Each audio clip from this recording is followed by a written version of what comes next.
राज्यातील अनेक शासकीय रुग्णालयांमध्ये बनावट औषधांचा सुळसुळाट पाहायला मिळतोय।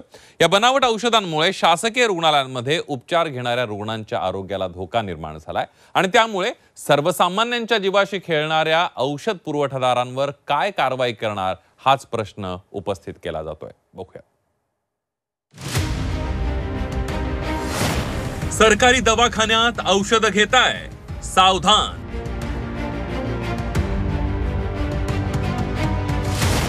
तुमच्या माथी मारली जात आहेत बनावट औषध।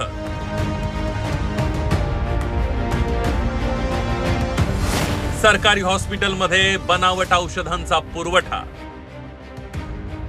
आपण आजारी पडल्यावर थेट सरकारी दवाखान्यात जाऊन उपचार घेतो, मात्र सरकारी दवाखान्यात आपल्याला दिली जाणारी औषधं बनावट तर नाही आहेत ना, याची खात्री करून घ्या।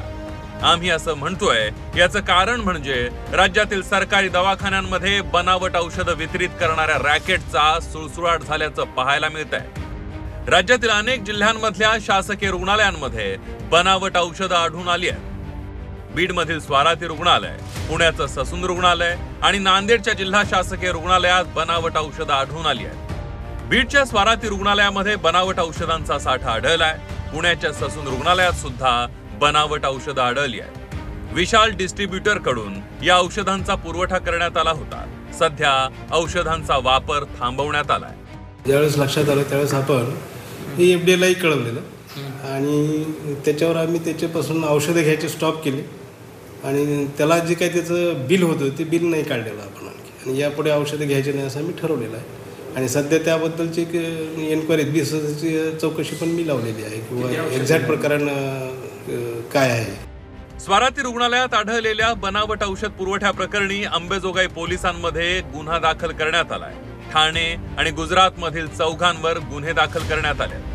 सदरील फिर्यादीनुसार सुरेश दत्तात्रय पाटील, मिहिर त्रिवेदी, त्याचप्रमाणे द्विती त्रिवेदी आणि विजय चौधरी यांच्या विरोधात तसेच त्यांच्या कंपन्यांच्या विरोधात गुन्हा दाखल करण्यात आलेला आहे। नांदेडच्या जिल्हा रुग्णालयातही तब्बल 1.5 लाख बनावट गोळ्यांचा साठा आढळलाय। नांदेड जिल्हा रुग्णालयात बनावट औषधांचा साठा आढळलाय। तब्बल 1.5 लाख बनावट गोळ्या आढळल्या। बनावट औषधांचा साठा सील करण्यात आलाय, मात्र अद्याप पुरवठादार कंपनीवर गुन्हा दाखल करण्यात आलेला नाहीये। याच्यामध्ये फ्युरियस ड्रग मध्ये आपल्याकडे एनेबेलचा एक ड्रग आपल्याकडे अमॉक्सक्लॅब एका कंपनीचं आपल्याकडे थोडंसं स्पुरियस म्हणून आढळलेलं आहे।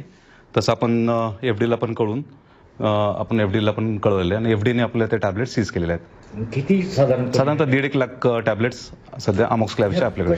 पुणे, बीड आणि नांदेड नंतर बोगस औषध साठा धाराशिव जिल्ह्यातही पोहोचला। धाराशिव जिल्हा रुग्णालयात बोगस औषधांचा साठा आढळलाय। अन्न औषध विभागाकडून 200 गोळ्यांचं सॅम्पल घेण्यात आलंय। आता हे बनावट औषध पुरवठ्याचं रॅकेट अजून कोणकोणत्या जिल्ह्यात पसरलंय हे पाहणं महत्त्वाचं ठरणार आहे। त्यामुळे रुग्णांचा जीव धोक्यात घालणाऱ्या औषध पुरवठादार कंपन्यांवर कठोर कारवाई करणं गरजेचं आहे। बीडहून विष्णू बुर्गेसह सतीश मोहिते, झी 24 तास, नांदेड।